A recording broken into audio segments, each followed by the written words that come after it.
I'm Dr. Antonio Graceffo, China analyst, coming to you today from Ulaanbaatar, Mongolia. Today's topic is China's nuclear currency non-option. Now, I have to tell you, I was in China, I was living in China, working in China, and I started working on the U.S.-China trade war in the fall of 2016, before Donald Trump was even elected. I was doing postdoctoral research at School of Economics, Shanghai University, and I was working with the China government think tank. And they were calling me in to interpret President Trump, candidate Trump for them. So they knew that I was from Queens and I could understand President Trump when he was talking. And every time he would make a statement or talk about a new policy he wanted to make, they'd ask me to interpret that for them. And then I started writing on the trade war and preparing reports and things like that. And then, of course, when he became elected, then my job became a lot more busy. But the point of the story is it started early, that they already suspected in the fall of 2016 that there was going to be a trade war. And Donald Trump had a particularly very strong, sort of anti-China policy through the campaign shortly after the election. Then he kind of mellowed out for a while, and then later the trade war actually did start. But it took a while. There was a lull in there. There was about a year or so where things were quiet. So during that time, I kept seeing all these headlines about China's nuclear currency option. Oh, Donald Trump better not upset China because they have the nuclear currency option. And basically what the theory was that China holds a lot of U.S. debt. And so if they dumped it all on the same day, they would crash the U.S. economy. They'd crash the dollar. They would, I don't know what people believed this was going to do. And this is a spoiler alert. The outcome of this story today is that that is a non-option. It's not going to happen. They had no idea what they were talking about, and I'm going to explain it to you. A lot of people suddenly became geniuses on global politics, economics, on the U.S. debt during the campaign and during the Trump administration. Suddenly, everybody knows everything. Okay, so let me explain, clarify some of these points that I know you've heard thrown around in the media. You hear people talking about it. So, for example, the U.S. debt. The U.S. debt is $25.1 trillion, okay? Now, most of that we owe to ourselves. And I know you've heard that phrase before, we owe this money to ourselves. It's just money we owe to ourselves. What does that really mean? What it means is the federal government often needs cash in order to operate. How do they get cash? They write bonds and they sell those bonds. Who do they sell them to? They sell them to institutional investors in the United States, some private investors, but also to things like the retirement fund of the teachers of the state of Dakota or something. They might buy federal bonds or treasuries. Social Security, actually, government agencies will even buy federal debt.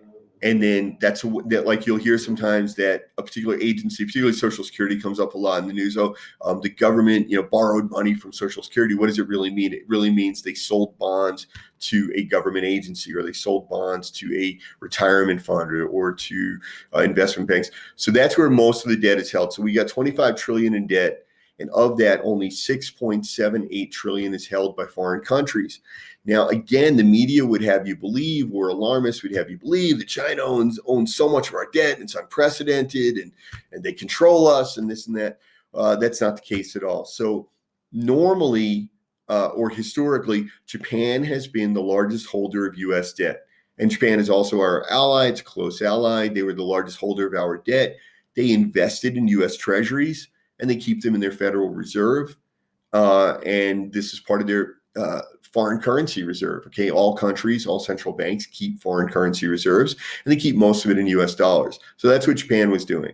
A few years ago, as China was having their economic rise, China became the largest holder of U.S. treasuries. And then the media, portrays that as, China's the biggest creditor of the U.S. and they control us and we owe them money and we borrowed money from China. We didn't borrow anything from China. The U.S. government, when it needs cash, it sells U.S. treasuries on the open market. And the market for U.S. treasuries is immense. It's in the trillions of dollars per day that are traded every day between different countries, not just between the U.S. The U.S. sells them onto the market, and then they're bought and sold by other investors, other countries, other central banks. So China goes on the open market and buys U.S. treasuries. It's not that the U.S. goes hat in hand to China and says, could you please loan us money, although you hate us? So that explains why China has our debt. Okay, so China has $127 trillion. I'm sorry, Japan has $127 trillion. China has $109 trillion of U.S. debt. So what do these countries want? Believe it or not, both countries want the U.S. dollar to remain strong. Now, that may seem very strange, particularly given the animosity between the U.S. and China. You would think that they want to wreck us or crash us, and that may be the case.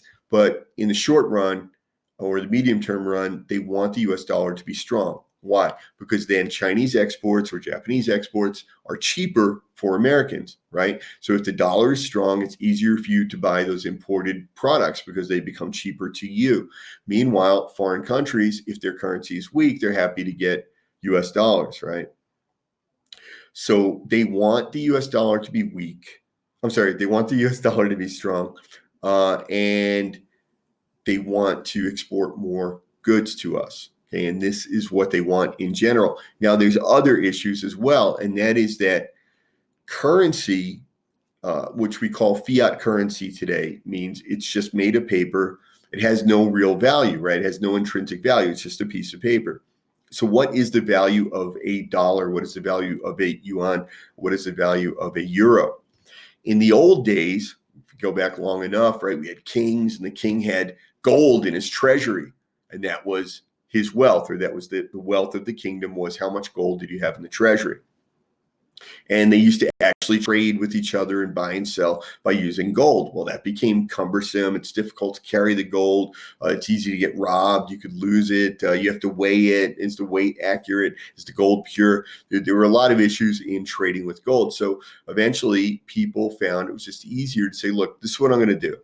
I'm going to put gold in my basement. Okay, I'm going to lock it up in my basement. And you and I are trading. And what I'm going to do is I'm going to give you a piece of paper, and I'm going to sign it and says, you're entitled to take X amount of gold out of my basement whenever you want it. And that's the beginning of currency. That's the beginning of paper currency. It was basically that these were notes. In the United States, believe it or not, it was actually the silversmiths that used to do this, that people would leave their silver at the silversmith.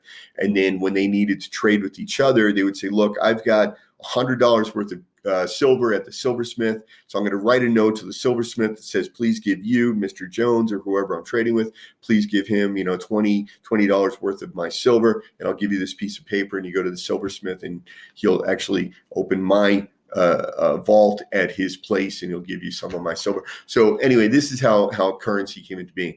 And through World War II, up until World War II, lots of countries in the world, their currency was backed by gold. They had gold in their national treasury, and they had paper currency, and it drew on the gold that they had in reserve. When World War II happened, the entire world economy, everywhere just crashed. I mean, how much international trade do you think there was during the war? So, and of course, with factories getting blown up and stuff, a lot of people lost their jobs. So basically, the global economies all pretty much tanked except for the United States.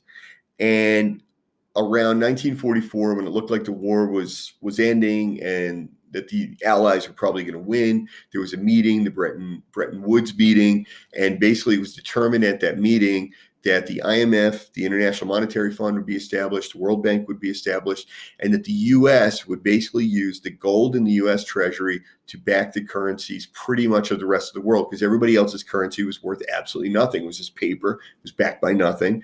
So the U.S. basically agreed to back all the other currencies in the world.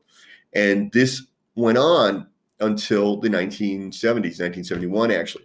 And what happened was, and thank goodness, the world became richer, right?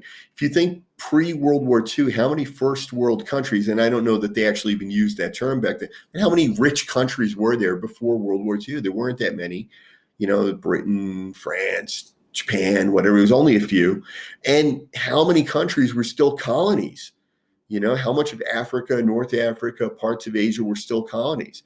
So as time went on, countries became richer, countries gained independence, they had their own currencies, and the world economy grew and grew and grew and grew. And finally, by 1971, it was absolutely impossible for a single country to hold enough gold in reserve to support the entire economy of the world. Now, if you research this, you will find lots of explanations of why America went off a gold standard. They're probably all true. Okay, they're all true. I don't know that I've ever read one that I thought was false. Okay, but the one we're talking about right now, this reason is because the global economy just exceeded the amount of gold that existed in the United States. It was impossible to do it. All right, so what happened? The U.S. agreed to continue, or whether by agreement or by default, the U.S. dollar basically backs up most of the rest of the currencies in the world. So what happens is countries go on forex exchange, they buy US debt, they buy treasuries, they put those in their reserves, and that's their foreign currency reserves. Now, there are 5 international currencies. So there's about 185 currencies in the world. Out of those, about 10 or 12 are considered hard currency. Hard currency means it's backed by nothing's backed by gold. Nobody has a gold-backed currency anymore, but it's backed by a stable enough government that people trust it. Okay, so of course, U.S. dollar, British pound, Japanese yen, Swiss franc would be a really good example of it's a hard currency, but it's not an international currency. To be an international currency, it has to meet all of the criteria of trustworthiness, and people trust it and they respect it and they believe it's backed by a solid government. It's got to have that, but it's got to have sufficient volume to be used for trading all around the world.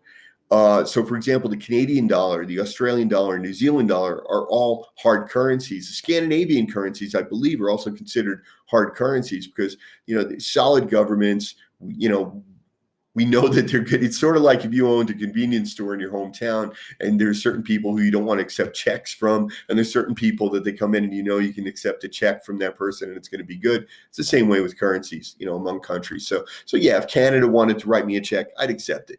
Okay, but the Canadian dollar is not large enough to be an international currency. So to be an international currency, one of the qualities is that it's used by third countries. So in other words, if Djibouti wants to trade with East Tonga, right? East Tonga doesn't really want to hold Djibouti currency, and Djibouti doesn't want to hold East Tonga currency. And I actually don't know the names of either of those currencies, so please forgive me. Don't call me a currency chauvinist, but they don't want to hold each other's currencies. They also don't know the values of each other's currencies, and the forex and all this isn't quite set up to handle that. So what do? They trade in dollars, or they trade in an international currency. Theoretically, they could trade in euros. They could trade in any of the international currencies, which there's 5. We'll get to that in a minute. But most of these transactions are done in dollars. And of course, commodities, the oil, different things are all priced in dollars. And most international business is done in dollars. Okay. So there is in the IMF has something called the special drawing rights currencies. This is a basket of hard international currencies. And basically, to be considered an international currency, you have to be in this basket.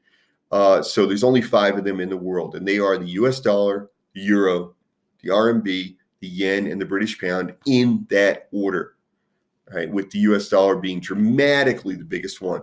They're in this special drawing rights currency, and basically the IMF has a program where developing countries, when they need money, when they're basically when they need money, when they're desperate for money, whatever, and they can get approval to draw money out of this basket of currencies, and this gives them hard currency, and then they can use this for trading. So like, again, if you're from, if you're from East Timor and you need to buy oil, you can't necessarily do that with East Timorian money units.